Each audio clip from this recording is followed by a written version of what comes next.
quizás el espíritu de la presentación, esta fuera más técnica, pero por lo que veo también va a ser académica, porque digo, más allá de formar parte de CADIEC, de la Cámara de la Industria Eléctrica, también formo parte de CONICET, tengo un grupo de investigación, formo parte de un grupo de investigación en energías renovables, así que cualquier cosa cualquier filmina de ahora en adelante van a estar teñidas también un poco de la parte académica, así que es muy difícil tratar de disociar el ambiente académico del ambiente empresarial, de la parte de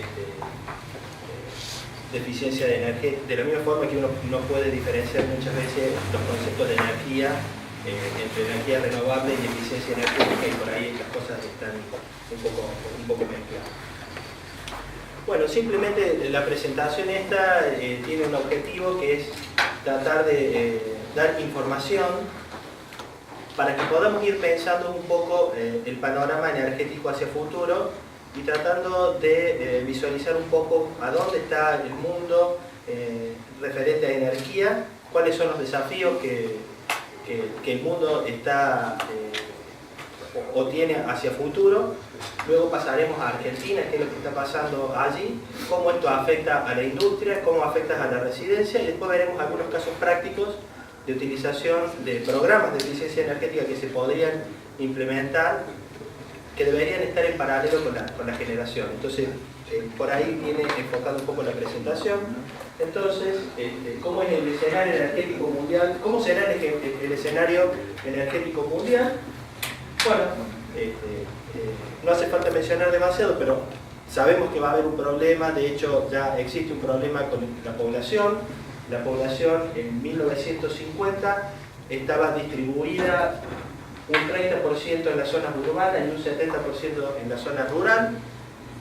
En la actualidad oscila entre un 50% y un 50%, pero al cabo de 100 años, es decir, en 2050, esta relación se va a invertir. Va a haber casi la misma cantidad de personas en la parte rural que en 1970, pero al revés. Es decir, este 70-30 en menos de 100 años se intercambia, al mismo tiempo que nosotros tenemos un crecimiento de la población. Es decir, la población crece, pero también hay un flujo de personas que migran desde la zona rural hacia la zona urbana.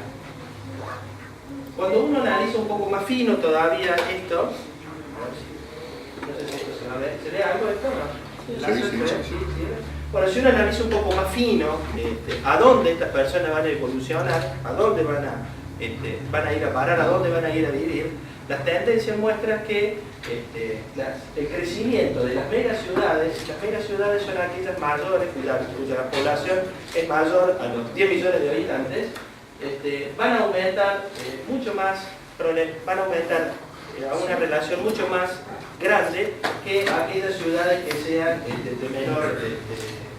de menor cantidad. Por ejemplo, para las proyecciones hasta 2030 indican que el crecimiento de estas megaciudades crece en un 46% frente a las ciudades grandes, que son entre 5 y 10 millones. Entonces, no solamente la población aumenta y hay flujo desde la parte rural a la parte urbana, sino que también encima todos vamos a los mismos lugares. ¿Está bien? Entonces eso genera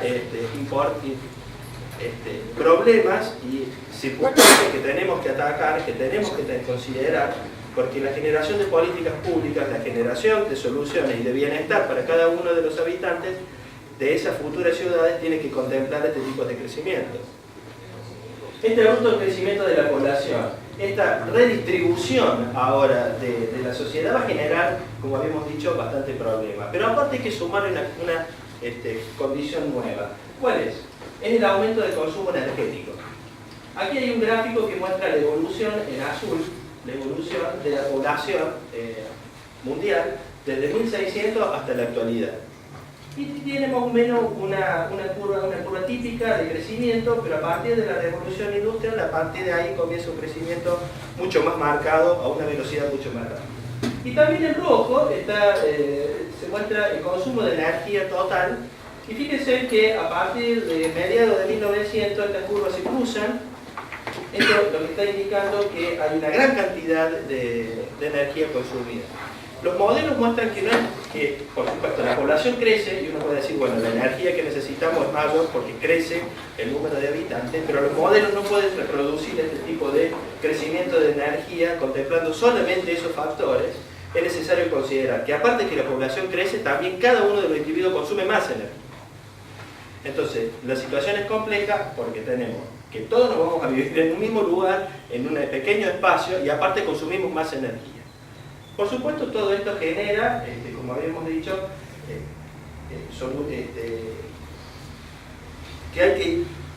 genera una corriente de pensamiento para anticiparse a los eventos que van a venir, y necesitamos de ir generando políticas públicas para ir acomodando la situación para no llegar de acá a 5, 10, 15, 20 años con una situación donde ya sea, la solución sea mucho más drástica, ¿no es cierto? Como ayer mencionó en su presentación.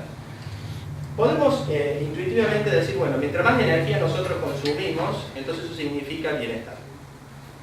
Y podemos, si me permiten ustedes, utilizar un índice. El índice de desarrollo humano es un índice que de alguna manera permite la comparación de la calidad de vida de sus individuos en diferentes países. Entonces podemos graficar el índice de desarrollo humano en función de la energía consumida por habitante para diferentes países del mundo.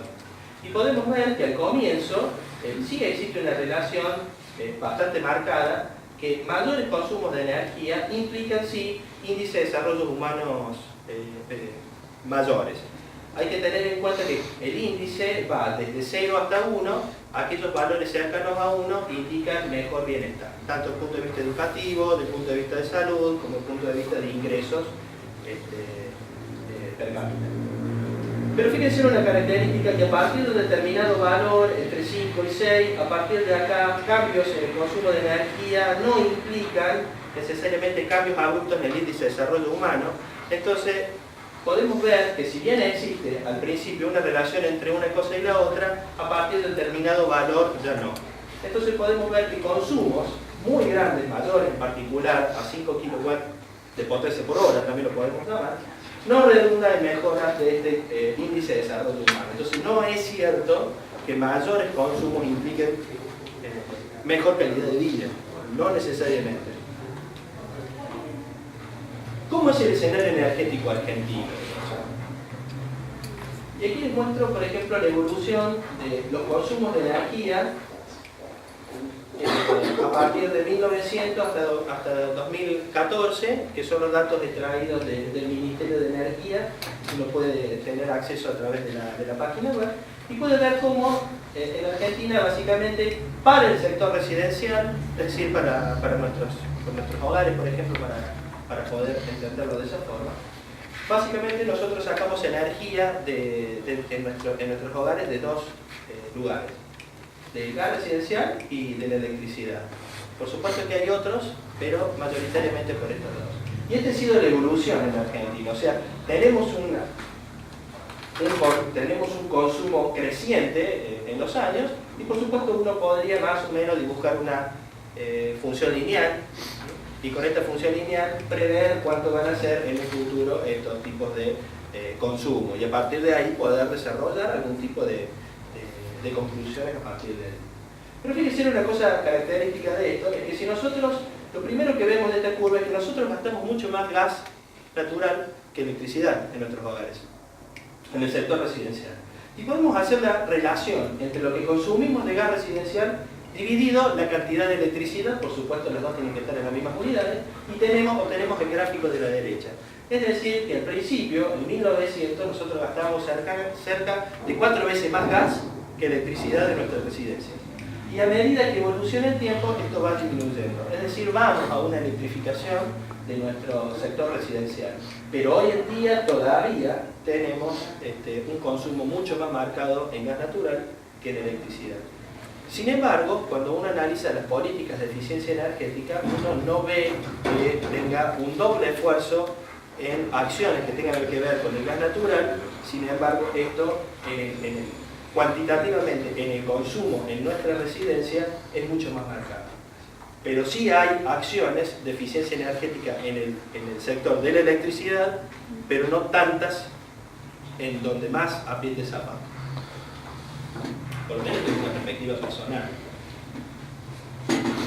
Si nosotros miramos el sector industrial y podemos hacer el mismo análisis que acabamos de hacer, observamos exactamente lo mismo. Tenemos un crecimiento en la gas residencial, un crecimiento en la electricidad, pero cuando nosotros normalizamos y dividimos la relación, también podemos ver que nuestra industria también gasta mucho más gas natural, en menor proporción, porque acá es un 2,5, pero gasta mucho más gas natural que electricidad. Sin embargo, de nuevo, tomamos acciones de eficiencia energética generalmente asociadas a la electricidad y no tanto al del gas natural. Sin embargo, por supuesto que después cada industria, aquellas que están, dependiendo del tipo de industria, va a haber diferentes sectores y va a haber algunas industrias que sean más electrodependientes que otras, pero este comportamiento global debería demostrarse que debería atacarse por lo menos de forma simultánea ambas cosas, cosas que a mi parecer todavía no se está trabajando. O por lo menos de igual forma entre una cosa y la otra, ¿no? Bueno, como esto tiene una pendiente, podemos ver y podemos calcular justamente en qué punto corta al eje de las X y podemos calcular de esta forma cuándo la industria pasaría a ser completamente dependiente de la electricidad, y eso sucedería en un horizonte cercano al año 2050, ¿verdad? Lo mismo podríamos hacer para la parte residencial. O sea, vemos que existe una electrificación, independientemente del sector donde estamos trabajando, sea residencial o industrial, también se puede demostrar que eso también ocurre en cualquiera de los otros sectores, y es hacia donde dirige un poco hacia donde se dirige en cuanto a los vectores energéticos en Argentina su matriz. Los datos anteriores tienen que ver con la evolución desde 1990, se puede hacer antes, hasta el 2014. A partir del 2014 ya no hay más datos disponibles, y si queremos ver, y justamente nosotros los datos, ha pasado muchas cosas del 2014 hasta la actualidad, entre ellos el cambio de tarifa, y no tenemos esos datos. Para obtener esos datos podemos mirar, por ejemplo, el informe trimestral de coyuntura que salió hace poquito, también del Ministerio, donde hay resumido cuatro tipos de conclusiones que son importantes, que me gustaría comentárselas un poco a ustedes. Lo primero que tenemos es que el consumo de gas natural se ha contraído un 0,6% respecto, por ejemplo, a abril, mayo y junio de 2017 comparado con abril, mayo y junio del 2016. Podemos ver acá en este análisis el impacto que ha tenido el sector residencial y en el sector industrial, en este caso particular que estoy mostrando yo, pero ustedes pueden buscar en todos los sectores en este informe, el impacto del aumento de las tarifas en los locales. Primero se contrajo a nivel general la cantidad de gas natural. Segundo, vemos un aumento importante de entrega de gas natural al sector industrial y un aumento importante también de gas natural en las centrales eléctricas.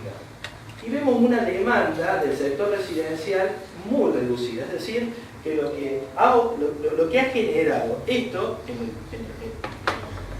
la parte residencial es una disminución del consumo del 22% de gas natural. Si nos vamos a la parte eléctrica, vemos que también se ha reducido un número importante, un 9% en el sector residencial, pero esto ha permitido, esta reducción acá y esta reducción acá, ha permitido que gran parte de esta energía o de este vector energético se vaya hacia la industria o, en este caso particular, a las centrales eléctricas, y en este otro caso también hubo un aumento de la demanda industrial y comercial, pero algo que es también importante es que se redujo la utilización del gasoil con respecto a la del gas natural en un 54% a favor de el gas natural, con un aumento del 28,6%. Es decir, que también la forma con la cual nosotros estamos generando la electricidad también ha cambiado, y esto eficientiza la forma de generar la energía eléctrica al mismo tiempo que cuida mejor el medio ambiente, porque no es lo mismo quemar gas natural que quemar gasoil, que es un poco más contaminante que el otro, Así que estos indicadores muestran que por lo menos la evolución de cómo generamos la energía es favorable. Y por el otro lado, estas reducciones de la demanda del sector residencial con un aumento de la demanda del sector industrial muestra índices que medianamente parece que la situación se está revirtiendo de los años anteriores, que antes era la cuestión era la distribución era al revés, donde la industria muchas veces no tenía demasiada energía y se favorecía la industria, la parte residencial. En este otro caso vemos que con estas políticas de aumento de la tarifa se está generando una reducción en los consumos residenciales a favor de la industria. Y veamos ahora que podemos decir, bueno, si tenemos energía y vemos que los índices muestran que vamos hacia un lugar donde la disponibilidad de energía para el sector industrial es mayor, veamos cuál es la relación que existe entre energía y desarrollo industrial en el caso particular de Argentina. En general uno puede asociar que el crecimiento del Producto Bruto Interno y graficar no con la misma escala, pero sí en otra escala, por ejemplo, en este caso particular, la potencia efectiva. Y podemos ver que uno necesita energía para ir generando infraestructura, para ir generando industrias, etc. Y uno ve que hay una alta correlación en Argentina entre el Producto Bruto Interno y los consumos de energía o la potencia instalada, ¿verdad? Entonces una pregunta que nosotros nos podemos hacer es, si uno puede crecer, la industria puede crecer, un país puede crecer sin necesariamente aumentar el consumo de energía. Y la respuesta, lejos de poder ser un sí y un no, por supuesto tenemos que mirar qué pasa con otros países. Por ejemplo, en el caso particular de aquellos países que están vinculados a la Organización para la Cooperación y Desarrollo Económico, la OCDE, que son países que a mediados de los 70 tenían este mismo problema, tenían un crecimiento que era del Producto Bruto y en este caso particular el consumo de energía, eran paralelos y los dos crecían de forma simultánea y había una alta correlación. Pero a partir de un determinado instante, este crecimiento del Producto Bruto se descorrelaciona con el crecimiento de los consumos de energía, generando un hueco, un gap entre medio de ellos, y este gap, fíjense ustedes que a medida que pasa el tiempo va aumentando. ¿Qué características tienen estos países que tienen un perfil de Producto Bruto desacoplado con los consumos de energía? Han tomado acciones tanto de la generación de energía, es necesario generar energía, sí es necesario generar nueva energía, pero también es muy necesario generar acciones que tiendan al uso racional, al uso responsable y racional de la energía. Conceptos que están englobados dentro del uso racional y eficiente de la energía y dura. Es decir, al mismo tiempo que se toman acciones de generación, se tienen que tomar acciones para eficientizar lo que tenemos. Desde ese punto de vista, uno puede desacoplar de esta forma el Producto Bruto Interno de los consumos de energía, y esto es respuesta a la pregunta anterior, si uno puede desacoplar, y uno puede decir, en parte puede desacoplarlo, porque si ustedes se fijan, esto todavía tiene un crecimiento positivo, es decir, necesito ir generando energía, pero al mismo tiempo tengo que hacer más eficiente.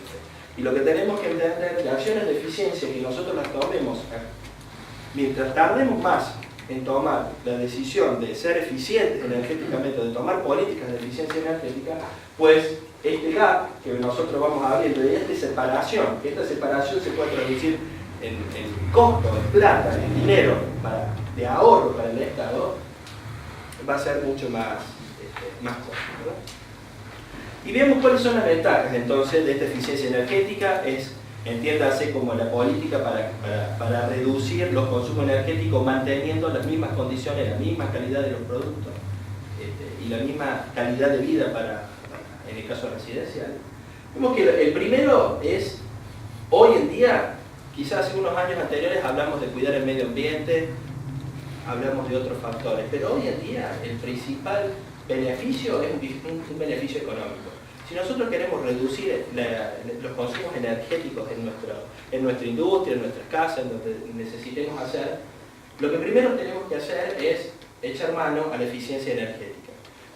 ¿Y cuál es el concepto? Si bien la eficiencia energética no me genera energía, sí me genera un ahorro. Y esa energía ahorrada se puede traducir en un costo. Si yo necesito generar energía, yo puedo pensar también en ahorrarme energía, esa misma cantidad, y de forma y llevarlo eso, en un caso positivo y negativo, llevarlo a un costo efectivo en pesos.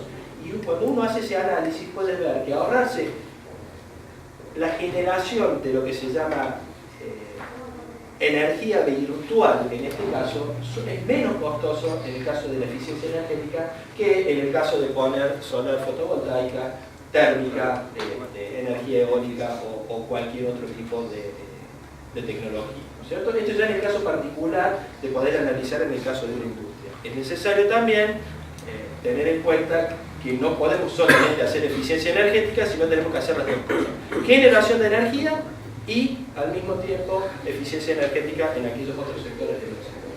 Pero básicamente la eficiencia energética cambia paradigmas, nos permite entender ahora que la energía más limpia y la más barata es la que se optimiza. No queda bien decir la que no se utiliza, porque la que no se utiliza desde el punto de vista de la industria significa te cierro la industria, entonces no me gusta demasiado esa parte de decir la que no se utiliza, sino la que se optimiza es un poquito mejor. Y es más barato ahorrar una unidad de energía que producirla, y esto tiene doble sentido. Puertas adentro en una empresa, ya acabamos de ver que el costo es mucho mejor. Pero puertas afuera, para el Estado, generar una unidad de energía que consumimos en nuestra casa o en nuestra industria, eso genera, no es la misma unidad de energía que tiene que ser generada porque tenemos pérdida de transporte, pérdida en un montonazo de lados, que indican que ahorrar una unidad de energía es mucho más provechosa para quien la produce que incluso para quien la está consumiendo, el consumidor final, ¿no? Entonces, veamos por cualquier lado que nosotros queremos caminar, siempre encontramos ventajas económicas, ambientales e incluso culturales y sociales, como vamos a ver. ¿Quién debe comenzar a realizar acciones de eficiencia energética? Debemos realizar todo, debemos comenzar a hacer todo. Y permítanme hacer algunos numeritos para poder entender las implicancias que tendría la eficiencia energética en los diferentes. Por ejemplo, en el caso particular de tener una bombita, este es un pequeño flujo de caja, para decirlo de alguna forma, para jugar, para ver, para entender y para dimensionar las cosas. Veamos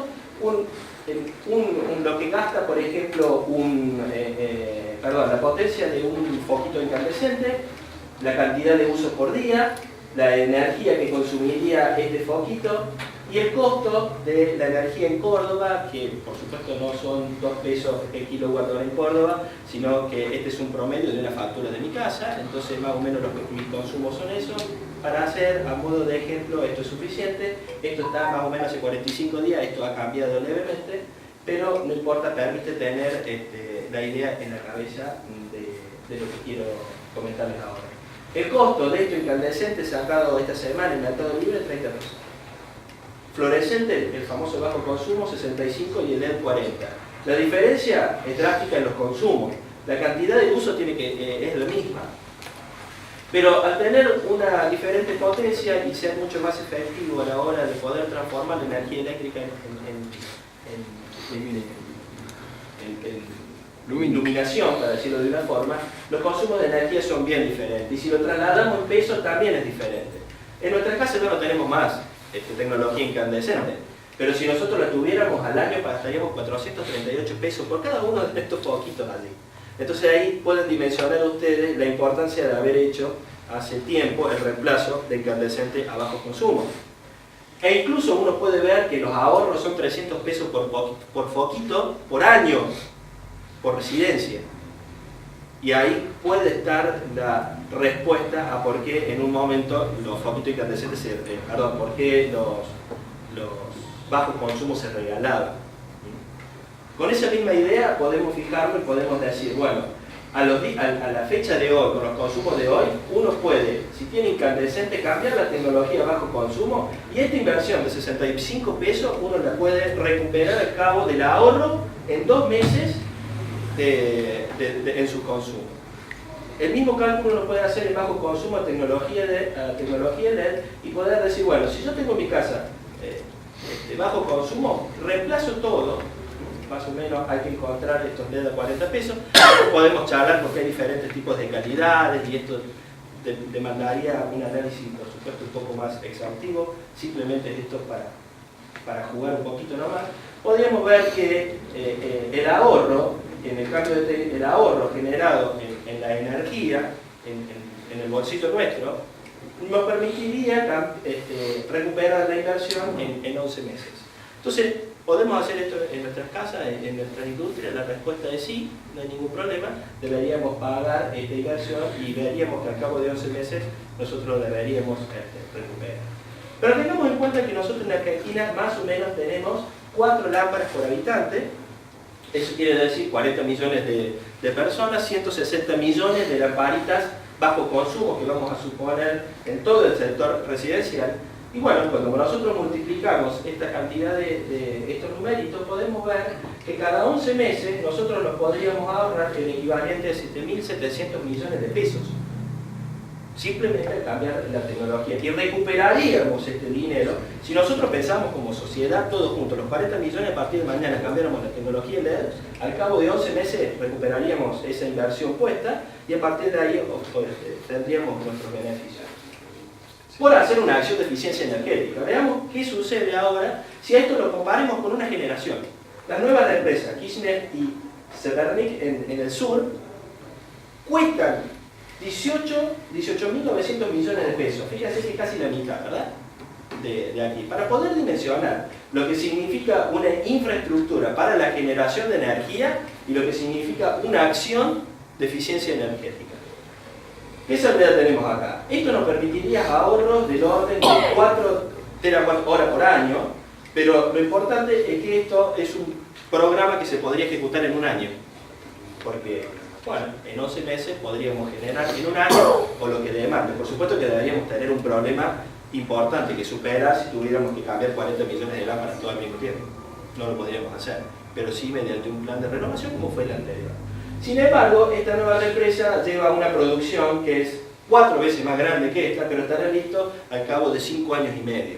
La consulta, o uno podría ahora comentarse, bueno, si nosotros empezamos por esto, y al cabo del primer año tenemos el retorno de la inversión, al cabo del segundo año, tercer año, ya tendríamos el ahorro de 7,7 millones por año, y si multiplicamos por 2 es casi lo mismo que está en este otro lado. Es decir, podemos financiar con el ahorro de la tecnología LED de alguna u otra manera, no financiar, pero sí ayudar de forma importante a la generación de energía.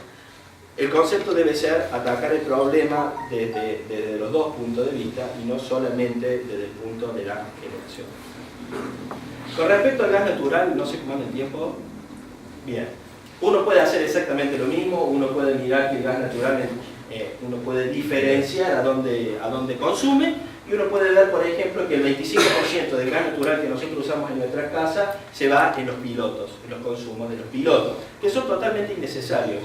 Y si uno lo lleva a pesos, eso implica más o menos 1.000 pesos por mes, 1.000 pesos por año que estamos pagando a la empresa de gas natural simplemente por mantener nuestra llamita prendida de los calefactores o de los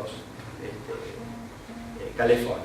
Sin embargo, cuando multiplicamos por la cantidad de calefones, de calefactores que hay dando vuelta en Argentina, uno puede ver que los números son inmensamente grandes, casi 11 millones de pesos argentinos que utilizamos entre todos, simplemente para mantener nuestra llamita en cada una de nuestras casas, y de nuevo la comparación con la generación de estos dos lugares en el sur. Bueno, esos son dos ejemplos simplemente de una gran cantidad de equipos que existen hoy en día para disminuir los consumos de gas natural, por ejemplo colectores solares, sistemas geotérmicos, la propia regulación del termostato, ya sea en los aire acondicionados, ya sea en los calefactores o en los dispositivos que necesitemos, también permite importantes ahorros allí adentro, y la necesidad de este tipo de cosas. Incluso uno puede tratar de pensar qué pasaría con la construcción tradicional o la construcción bioclimática. No voy a entrar en detalle, pero uno puede diferenciar bien en qué se gasta en el recurso de electricidad en un sector, y puede ver que mayoritariamente está gastado por electrodomésticos, y ahí puede entender cómo es políticas del etiquetado, puede ayudar a que nosotros podamos comprar de forma eficiente este electrodoméstico, y la necesidad de poder hacer este tipo de acciones, mirando siempre el número, mirando cuánto repercute y mirando siempre a dónde aprieta el zapato, a dónde, porque es lo que necesitamos hoy en día, atacar en aquellos lugares donde realmente vamos a tener beneficios concretos y no podemos atacar el 1% hoy en día porque necesitamos acciones concretas y cuantitativas. Lo mismo podemos hacer con el gas natural y discriminar a dónde gastamos.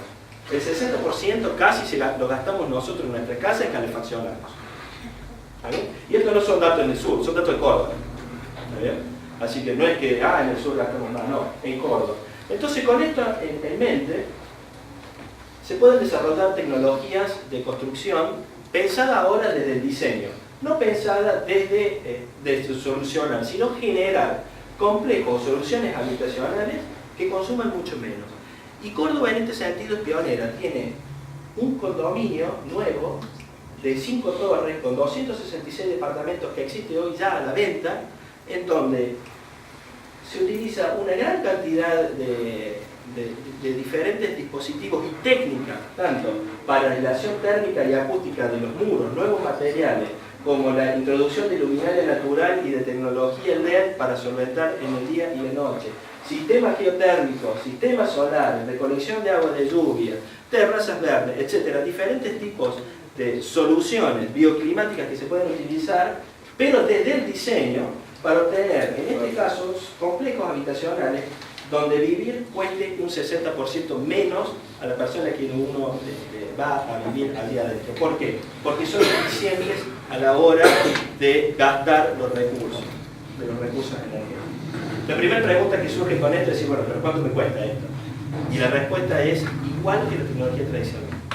Cuando ustedes, este edificio, cruzan la calle para el otro lado, que hay otra desarrollista, que no es esta, los costos energéticos son 100% y vale exactamente lo mismo.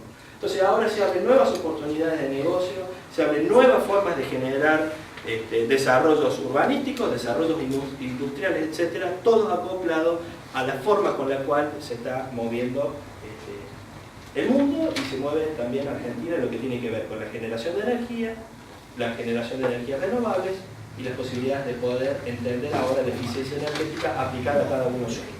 Bueno, les agradezco mucho la paciencia.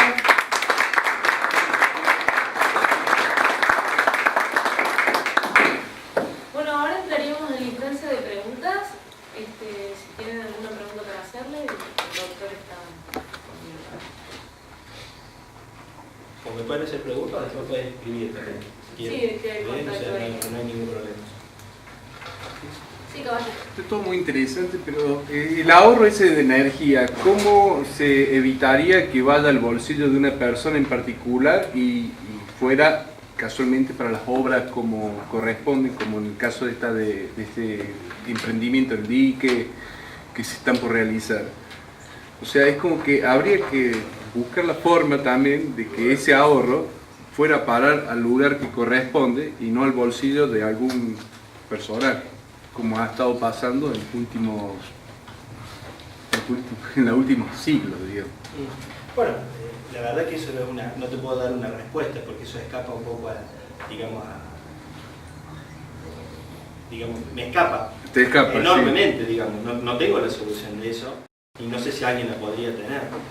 Quien tenga que tenerlo sería la justicia, digamos. O sea, nosotros, más que indicarlo, si nosotros conocemos un hecho de ese tipo, lo que tendríamos que hacer es recurrir a la justicia y la justicia tendrá que ser la que tiene que tomar las medidas. También sí, la sociedad puede tomar acciones en el medio, pero también teniendo en cuenta que no puede crucificar a una persona porque no es el sentido de una sociedad. Una sociedad sana tiene que dejar que la justicia haga las cosas, ¿está bien? Y no tomar la decisión propia, la propia sociedad de hacer eso, ¿cierto? El tema es muy complejo y escaparía a discutirlo acá, pero sí con mate mediante, como charlarlo todo el tiempo que haga falta, pero no se me ocurre. Sí. Sí. Los datos de aumento de consumo de gas y electricidad en las industrias, ¿era solamente grandes usuarios o también era...? No, toda la industria en general. No hay, uno puede particularizar después, pero yo no he encontrado esos datos. ¿Bien? O sea, en el ministerio existen datos del sector completo. Después habría que meterse un poco ahí adentro y indagar a ver si hay. O sea, Marcelo, vos después si tenés algunos datos, supongo que sí, pero se puede rascar más fino. Si pudiera hacer alguna reflexión entre la relación entre tarifas subsidiadas y estímulo a la eficiencia energética, ¿cuál es la relación, digamos? O sea, ¿a qué te referís con Y estímulos? si hay tarifas muy subsidiadas, entonces, ¿por qué voy a ir a cambiar una lamparita LED si no me conviene? O sea, me conviene seguir usando la incandescente. O sea, si la tarifa está fuertemente subsidiada, ¿cuál es el estímulo que tiene un individuo a comprar tecnología para hacer eficiencia energética? Eso es muy difícil, digamos, hoy tenemos el diario el lunes, que eso es importante. Hemos visto que la sociedad argentina en 10, 12 años de tarifas bajas, deberíamos haber preocupado también por ser eficiente, y sin embargo no hubo ninguna preocupación y todo lo contrario, porque cuando vas a analizar las curvas de crecimiento de energía personal en Argentina, y lo comparas con diferentes países de otro lado, nosotros cada vez gastábamos mucho más. Entonces, por eso te digo, eso es fácil discutirlo hoy con el diario del lunes, en su momento no era algo fácil de discutir. Hoy sí vemos que la sociedad, si no había un aumento de la tarifa, sí o sí el sistema energético colapsaría. ¿Está bien? Porque sí o sí. Que después se pueden tomar otro tipo de medidas y no había sido, que no sea tan drástico, es otro cantar. Pero que el sistema energético estaba complejo y que necesitaba sí o sí de actuaciones, eso creo que no hay duda, y que todo el mundo que pueda leer un informe, que pueda entender un índice, se va a dar cuenta que tenía que hacerlo sí o sí. Y la respuesta también te la daba el sur, digamos. En el sur se gastaba cualquier cantidad de energía, pero porque era barata. Y todos estos valores, los porcentajes que uno puede mostrar en el sur, son mucho más grandes. ¿Por qué? Y porque el consumo es mucho más, porque la energía está mucho más subsidiada allí en el sur. Y en Córdoba nosotros tenemos un caso particular, la energía ya era costosa desde hace un cierto tiempo, y cuando uno compara en Córdoba con Buenos Aires, también podemos ver que en Buenos Aires también consume mucho más un individuo de Buenos Aires que en Córdoba, y podemos hacer esa comparación provincia por provincia también, y podemos hacer análisis de correlación con los costos que hay en cada uno. E incluso en la industria. En industria, poner una industria hoy en Córdoba, o ponerla en Buenos Aires, o ponerla en Mendoza o en Santa Fe, eso está cuantizado, está cuantificado. ¿Cuánto es el consumo que le demandaría a una empresa ponerla acá, allá o en el otro lado? Va a depender de su consumo energético. Y si nosotros en Córdoba tenemos una de las tarifas más grandes, ¿dónde va a ir la industria? Entonces, tenemos que pensar no solamente en los ahorros propios, sino en generar las posibilidades también para que nosotros como provincia o como lugares poder generar condiciones igualitarias para todos, digamos, porque si no hay una diferencia siempre muy grande entre todos los lugares. Y yo hoy creo que si no te duele en el bolsillo, lamentablemente no hacemos eficiencia energética. Y porque antes, por eso en la presentación al comienzo podíamos discutir que hace unos años anteriores decimos que la eficiencia energética venía acoplada a lo que tenía la responsabilidad social empresarial, el cuidado del medio ambiente, etcétera, etcétera. Hoy en día ya no, hoy en día ya es costo en el bolsillo, tanto del empresario como de nuestras casas, como en lo que sea, y ahí realmente tomamos conocimiento de cuánto vale la energía y de los caminos, por lo menos empezamos a indagar un poco más en estos conceptos. Antes eso no estaba. Gracias. Bueno, le agradecemos al doctor Oviedo por la presentación.